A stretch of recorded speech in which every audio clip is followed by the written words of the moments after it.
একটা সময় আসে মানুষের জীবনে যখন সে আর কাঁদতেও পারে না, চোখে জল নেই, বুকে শব্দ নেই, শুধু একটা ভারী নিঃশব্দতা যা ভেতর থেকে গ্রাস করে নেয়। তুমি কি এখন সেই জায়গায় আছো যেখানে মনে হচ্ছে আমি যাই করি না কেন কিছুই হয় না, আমার পথ বন্ধ, আমি হয়তো এর যোগ্যই নই? তাহলে আজকের এই ভিডিওটা তোমার জন্যই। বিফলতা একটা অদ্ভুত ব্যথা আছে। সেটা শুধু স্বপ্ন ভাঙার ব্যথা নয়, সেটা হলো নিজেকে নিজে প্রশ্ন করার ব্যথা। আমি কি সত্যিই পারবো, নাকি আমি সত্যিই ব্যর্থ?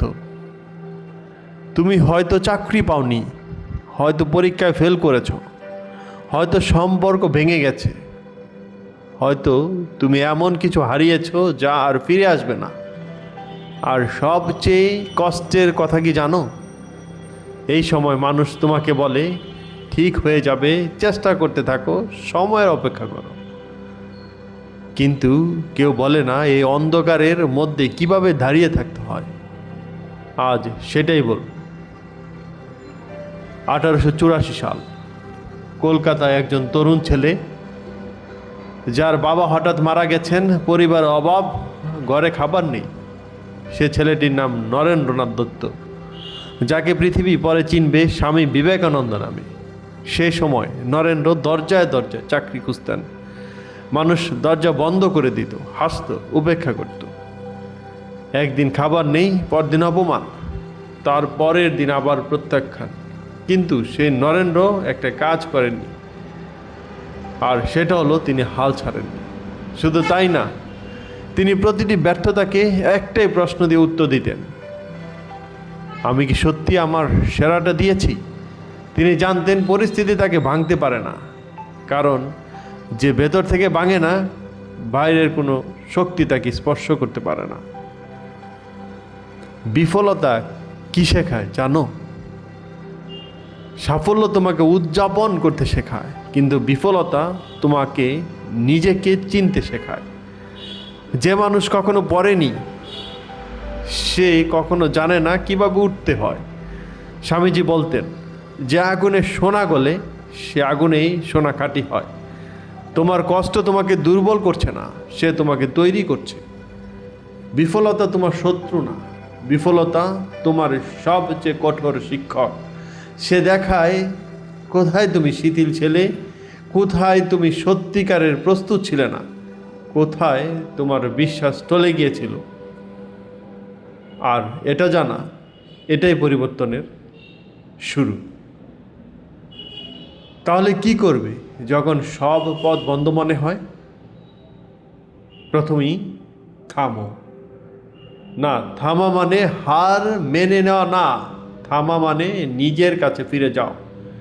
এই মুহূর্তে, এই নিঃশব্দতায় তোমার ভেতরের সেই গলাটাকে শোনো, যে বলছে আমি এখনো এখানে আছি। দ্বিতীয়ত, নিজেকে ক্ষমা করো।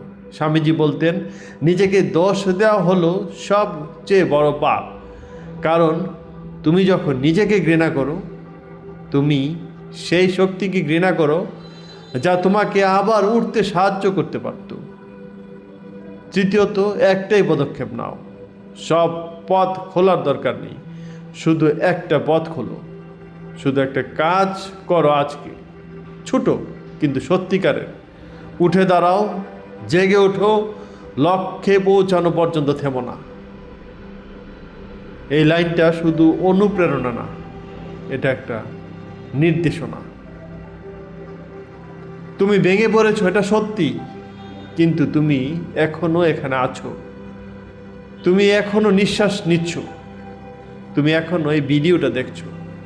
এটা কি তোমার মনে হয় না যে মানুষ সব হারিয়েছে, সে এটুকু করার শক্তিও রাখে না? তুমি এখনো খুঁজছো, মানে তুমি এখনো আশা ছাড়োনি।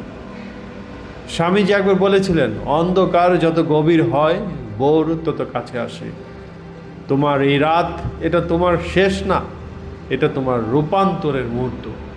এই কষ্টের ভেতর দিয়েই সে মানুষটা তৈরি হচ্ছে যাকে দুনিয়া একদিন মনে রাখবে। মনে রেখো, যে মাটিতে তুমি পড়ে আছো সেই মাটি থেকেই গাছ জন্মায়। তোমার বিফলতা তোমার সমাপ্তি না, এটা তোমার শিকড়। স্বামীজি সারা জীবন একটাই কথা বলে গেছেন, তুমি যা পাবো তুমি তাই, নিজেকে দুর্বল ভেবো না। কারণ তোমার ভেতরে সে আলো আছে যা পুরো পৃথিবীকে আলোকিত করতে পারে।